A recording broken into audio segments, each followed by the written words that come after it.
a todos. Gracias al doctor por su invitación, obviamente, y a todos ustedes por estar aquí con nosotros. Yo soy la doctora Jessica Acevedo, formo parte del equipo de REACE y como ya les comentó el doctor, vamos a platicar un poquito del paro cardíaco en la paciente obstétrica. Listo, ¿cierto? Sí, ya cambió. Muy bien, perfecto. Bueno, entonces vamos a seguir.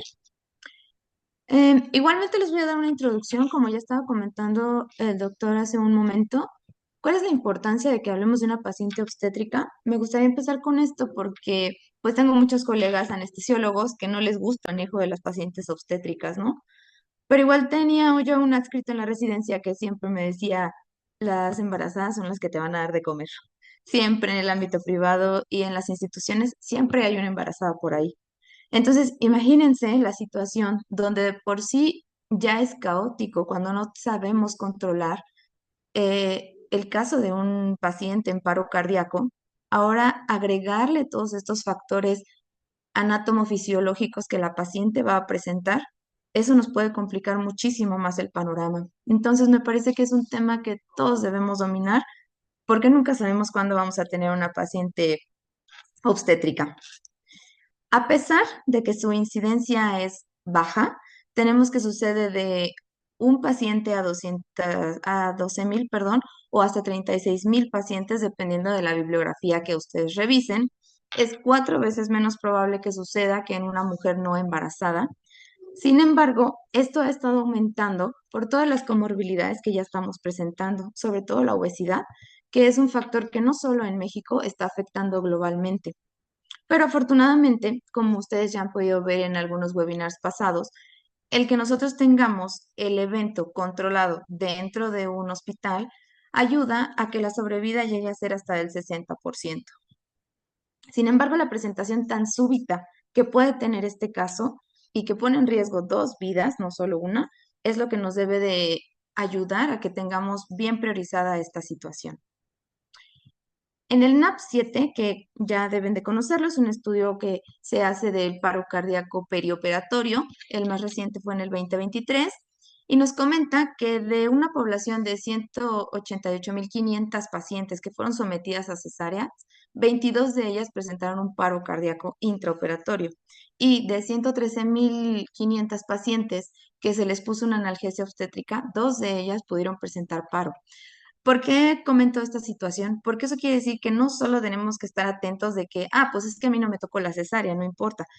O sea, este caso nos puede suceder en la labor o incluso en alguna paciente que a lo mejor entró a parto y empieza con una hemorragia postparto, también se puede pedir nuestro apoyo. Entonces es importante que estemos preparados para atender este tipo de pacientes, reiterando la información. Entonces, ya entrando bien de lleno, espero que todos ya estén muy inspirados para platicar un poquito más de este tema.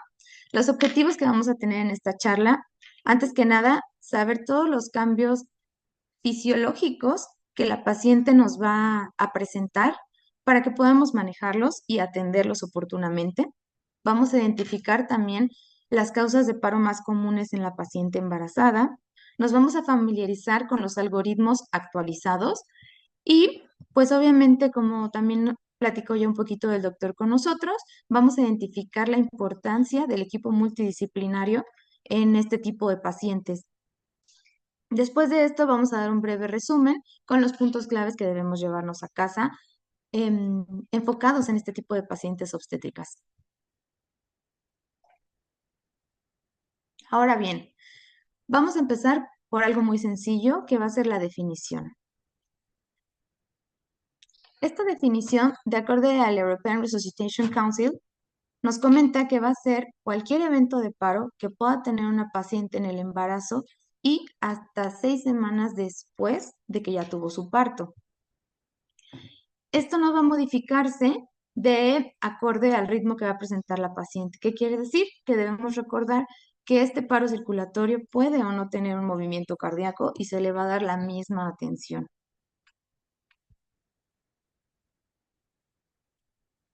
Ahora bien, dentro de los cambios que va a presentar la paciente embarazada, vamos a conceptualizarlo en dos. Uno, los cambios anatómicos y otros los fisiológicos. Dentro de lo anatómico, Pues vamos a encontrarnos con un útero grande, grávido, que al estar esta paciente en decúbito dorsal se va a comprimir la vena cava y también la aorta. Esto nos va a afectar porque va a disminuir el retorno venoso y va a disminuir el gasto cardíaco desde un 3 hasta un 40%, dependiendo del tamaño que va a presentar el útero y el peso del producto que hay en él. Por otro lado, vamos a tener los cambios fisiológicos que probablemente ya los han pues estado estudiando antes. Se los voy a recordar rápidamente. Vamos a tener un aumento del gasto cardíaco desde un 50 hasta un 80% en el posparto inmediato y el consumo de oxígeno va a aumentar desde un 30 hasta un 50%. La frecuencia cardíaca también va a aumentar y se van a disminuir las resistencias vasculares sistémicas, lo que también nos puede llevar a eventos hipotensivos en el embarazo. Bueno, a la hora de estar en una cesárea sobre todo. En conjunto, todas estas situaciones van a modificar los mecanismos y la mecánica de reanimación en este tipo de pacientes, por lo que si lo ignoramos, estos cambios están destinados a llevarnos al fracaso desde un inicio. Ahora bien, ¿cuáles van a ser las causas de paro en las pacientes embarazadas? Podemos conceptualizarlas en las H's y T's para que tal vez sea más sencillo recordarlas. Dentro de las H's, pues vamos a tener la hipovolemia. Esta puede ser por hemorragia, alguna ruptura uterina, una hipoxia por una trombosis de líquido amniótico, una TEP, alguna falla respiratoria. La trombosis, igualmente una TEP, líquido amniótico, un infarto.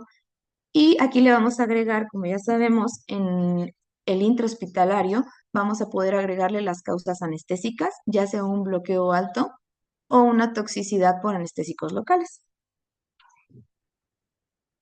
Existe otra mnemotecnia que es la que pueden ver en su pantalla. La podemos abreviar como ABCDE, UPS. Pero si se fijan a grandes rasgos, pues incluye las mismas H's y T's. Ahora bien, igualmente el NAP7 refiere a algo muy curioso. Nos dice que en las pacientes embarazadas, la causa más común de paro fue la tensión anestésica, a diferencia de las pacientes no embarazadas que solo presentaron un 40% de complicaciones por las anestesias. En este tipo de pacientes se presentó un 68% de posibilidades de que las complicaciones o las causas de paro fueran por la anestesia. Después de esto, sigue los factores de riesgo de las pacientes, sus propias comorbilidades y seguido de esto, las causas ya quirúrgicas. ¿Qué quiere decir? Pues a lo mejor una atonía uterina y que no, tiene difícil control. Ahora bien, igual del NAP7, estas pacientes que fueron sometidas a procedimientos anestésicos, las causas más comunes fue la hemorragia, los bloqueos neuraxiales altos y las bradiarritmias.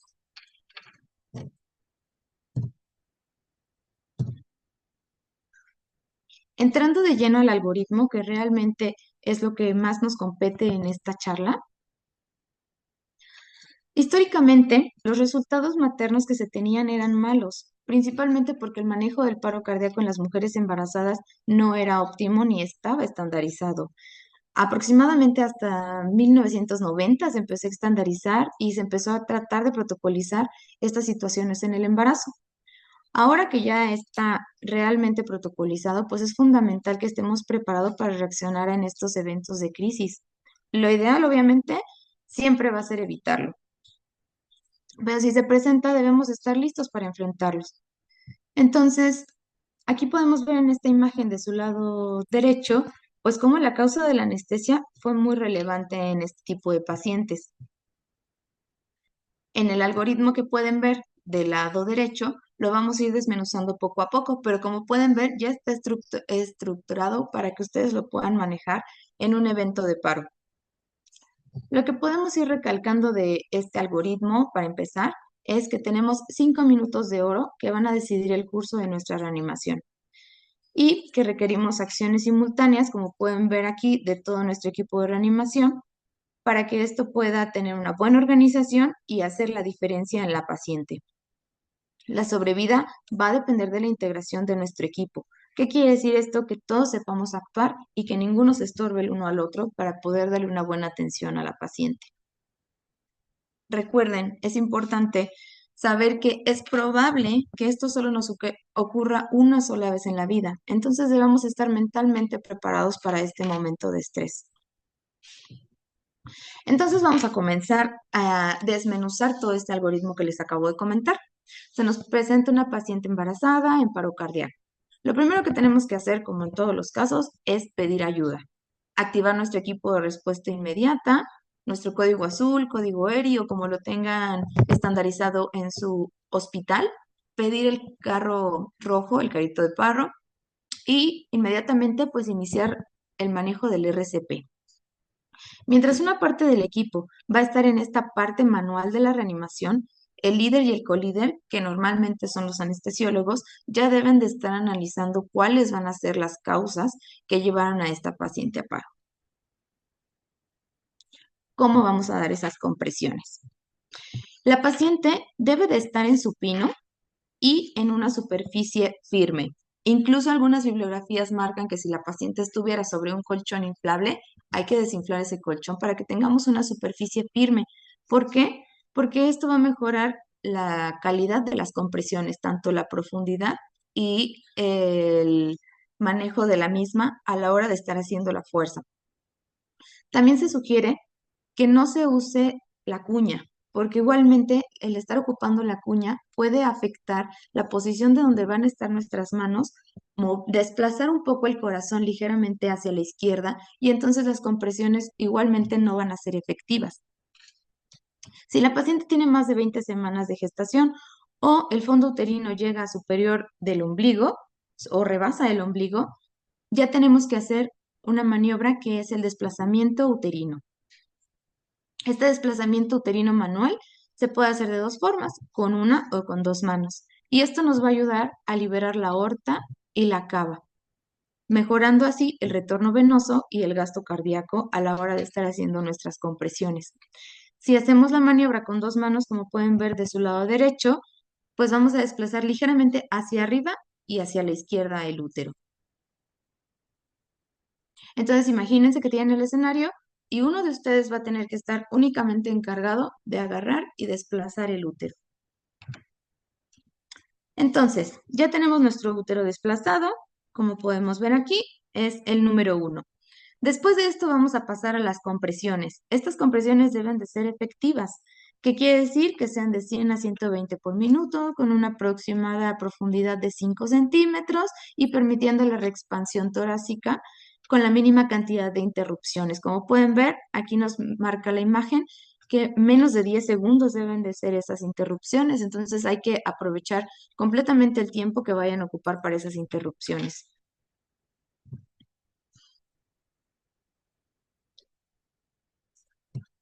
Después de eso vamos a la vía aérea. La vía aérea de una paciente obstétrica, como ustedes ya lo saben, pues es una vía aérea difícil. Las bibliografías dicen que una paciente obstétrica va a tener vía aérea difícil de 250 pacientes embarazadas, a diferencia de una paciente no embarazada donde de 2.000 pacientes solo una va a tener vía aérea difícil. Por lo tanto, lo más seguro para la paciente y para nosotros es que la intubemos. Esto nos va a ayudar igualmente a evitar que haya una regurgitación, alguna hipoxia cerebral y además siempre recordar que nos puede beneficiar para una reanimación guiada por CO2. Se debe de mantener, después de tener a la paciente intubada, de 8 a 10 ventilaciones por minuto. Y si en dado caso que no puedan intubar a esta paciente, pueden colocarle una mascarilla laringea de emergencia. Ahora bien, si la paciente tiene un ritmo desfibrilable, que esto ocurre solo en el 10% de las pacientes embarazadas, se realiza la desfibrilación igual que cualquier paciente. No cambia la impedancia y es seguro realizarla en el embarazo. Solo hay que verificar que el contacto de las palas sea adecuado, obviamente por el aumento de las mamas y del abdomen que vamos a tener en la paciente. Después de haber checado todos estos pasos, pues vamos a verificar que esto solo sucedió en los primeros 4 minutos. Les dejé aquí en un apartado extra la adrenalina. ¿Por qué? Porque estoy hablando apenas de unos 4 minutos donde ya debimos hacer todo esto. La adrenalina no es prioridad, como seguramente también ya lo han visto en otras ponencias del doctor Herrera. Aquí la prioridad es darle todo este manejo a la paciente y la dosis de adrenalina se puede aplicar desde los 3 hasta los 5 minutos, por lo que si estamos haciendo toda esta reanimación que les estoy comentando, que pueden ver en su pantalla hasta el cuarto minuto, la prioridad en este momento no es la adrenalina. Entonces, ¿qué es lo que sigue? Ya vimos que 4 minutos, nuestra paciente sigue en paro, no se logra el retorno a la circulación espontánea, la paciente tiene más de 20 semanas de gestación. Entonces, en el minuto 5 o incluso antes, debemos realizar lo que conocíamos como la cesárea perimortem, o lo que hoy, como ya comentó el doctor, llamaremos esfuerzos uterinos de reanimación. Estos esfuerzos uterinos de reanimación pueden incluir varias cosas: la cesárea, suturas compresivas e incluso una histerectomía si así lo requiere la paciente. Esta maniobra, además de mejorar el flujo sanguíneo, si tenemos todavía el útero grávido, además de que va a mejorar el flujo sanguíneo y la ventilación de la paciente, esta maniobra tiene la meta de aislar a la paciente de la placenta, ya que ésta pudo causar o puede estar perpetuando el evento. Entonces, al retirar este útero grávido, no el útero como tal, perdón, al hacer esta cesárea, vamos a aumentar el retorno venoso, el gasto cardíaco y nuestra reanimación va a poder tener más éxito. Se dice que hay una supervivencia de un 72% al hacer estas maniobras, a diferencia de un 36% cuando no se hacen estas maniobras. Y también debemos de actuar rápidamente. ¿Qué quiere decir? Imagínenle el escenario, ya tienen a su paciente en paro, ya le están dando compresiones, ya están lateralizando el útero y dicen, es momento de hacer este esfuerzo uterino de reanimación. ¿Qué van a hacer? A mí me ha tocado verlo en instituciones públicas, sobre todo, que se hace un tiempo muerto de saber qué pasa con la paciente. La vamos a pasar a quirófano, la agarramos en la labor, si le estábamos poniendo una analgesia obstétrica, ojalá fuera aunque sea en un área de un expulsivo donde tengamos una máquina, a veces ni así es, ¿verdad? Entonces ya fuera en la labor, si está en una sala de expulsión, ¿dónde vamos a atender a la paciente si nos cae en paro? ¿Qué dicen las bibliografías? ¿Qué dicen estos algoritmos? Atiende a la paciente donde la tengas. Eso no es prioridad. Tenemos que ser rápidos tanto en el tiempo, quiere decir de los 5 minutos que ya platicamos, en espacio, donde te encuentres, realizas la cesárea y en la técnica. Nada de cosas demasiado estéticas, la cesárea se hace o el abordaje se va a hacer medial. Es más importante ser rápido a estar estériles, incluso si alcanzan a ver en las imágenes que tienen en la central, que tienen en la parte de abajo, les comenta que incluso si no tienen gorro, si no tienen bata, ni modo, así van a atender a la paciente porque lo más importante es empezar los esfuerzos uterinos de reanimación. Esto, como ya les comenté, aumenta la supervivencia de las pacientes de un 36 hasta un 72%. Entonces, realmente la prioridad es realizar estos esfuerzos uterinos de reanimación.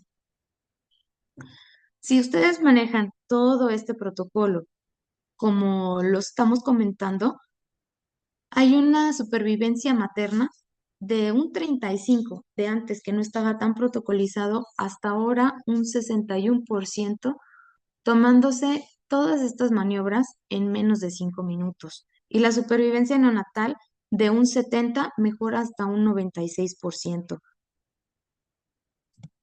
No olviden que siempre pueden ocupar el ECMO si lo tienen disponible. A veces no lo tenemos disponible en todas las unidades o el costo tampoco lo amerita, pero siempre pueden tener ustedes la opción de poner ECMO en este tipo de pacientes si el caso lo amerita. Ahora bien, como ya comentaba el doctor también, el trabajo en equipo es súper importante. Entonces, no hay tiempo de improvisar. Tenemos 2 vidas en nuestras manos y hay que comprimir, ventilar o en dado caso administrar algún fármaco. Pero nada de eso va a superar el trabajo en equipo. El anestesiólogo, ya sabemos, puede liderar el RCP, el ginecólogo que decide realizar la histerotomía, Obviamente el papel de enfermería, ya sea quirúrgica, circulantes y el neonatólogo. Todos deben de estar bien integrados y saber cómo van a actuar, en qué momento van a actuar, para que, como ya les comenté, pues la supervivencia de la paciente sea mejor de lo que estamos planeando. Entonces, ¿qué podemos resumir? Lo más importante, el tiempo, 5 minutos. Tenemos 5 minutos para hacer todos estos pasos tan críticos que les acabo de comentar de una paciente obstétrica. El desplazamiento del útero desde el minuto cero, desde que ustedes diagnostican a su paciente que ya cayó en paro, activamos todo el código y se desplaza el útero y se empieza simultáneamente las compresiones. Es por eso que, repito, es importante que todo el equipo esté integrado. A mí me ha tocado muchas veces en diferentes hospitales donde el caos comienza desde que no tenemos una buena organización del equipo. Entonces, imagínense, misma situación, tenemos a esta paciente y además de todo, alguien de nuestro equipo no sabe cómo desplazar el útero. A otra persona no sabe exactamente cómo va a manejar a la paciente obstétrica, si la van a cesarear, si no la van a cesarear, lo que se tenga que hacer. Una vez también me tocó un caso hipotético, no pasó, donde el médico anestesiólogo se le supone que le está pasando este caso y se le pregunta que qué va a pasar, que si sacamos al bebé, si no sacamos al bebé, si se hacen estos esfuerzos uterinos de reanimación o no. Y nos comenta, pues hay que preguntarle al papá o hay que preguntarle al familiar. No tenemos tiempo para gastar eso e irle a preguntar al familiar. Los protocolos ya están hechos para ayudarnos, incluso en alguna situación legal, ¿no? Entonces, por favor, siempre hacer su desplazamiento uterino y su histerotomía antes de los 5 minutos. Para desfibrilar, recuerden que no va a haber ningún cambio, no hay modificaciones en la energía y como ya les comentaba, el trabajo en conjunto, la simulación y el entrenamiento salvan vidas. ¿Qué reflexión les puedo dejar de esta charla que acabamos de tener? ¿Está su equipo listo para actuar en menos de 5 minutos? Ya sea en una institución pública o en una institución privada, ¿estamos listos realmente para actuar en menos de 5 minutos? Esa es la reflexión que les dejo el día de hoy. Espero que les haya sido útil esta información que les acabo de comentar. Tal vez hay algunas dudas, si es así, en este momento podemos aclararlas o complementar alguna cosa que les gustaría de este caso. Muchas gracias. Muy bien, excelente participación. Sí, muchísimas gracias. Creo que un tema que para nada es sencillo, o sea, tiene sus retos, su complejidad. Lo has logrado resumir en unos cuantos minutos, pero con mensajes muy claros que llevarnos. Creo que nos has ubicado en dónde están las prioridades y también nos hemos apoyado mucho en todo lo que ya hemos hablado de reanimación. O sea, es prácticamente lo que ya sabemos hasta aquí. Bueno, no vamos a necesariamente repasarlo hoy porque hoy tengo algo más que contarte, que lo definen o pues lo caracterizan. Comienza a haber algunas preguntas. Aquí hay dos alternativas. Aquellos que quieran participar en las preguntas pueden escribirlas en la sección de preguntas y respuestas. La podemos responder de manera directa aquí en las mías o yo las puedo ir leyendo. Entonces, también pueden levantar su manita y si levantan su mano, también les damos ahí la apertura. Entonces, podemos empezar con la primera pregunta, Jessie. Claro, Dice Carlos Pérez, buenas tardes, gracias por la ponencia, muy amena, muchas felicidades. Permítete, voy a tener la grabación.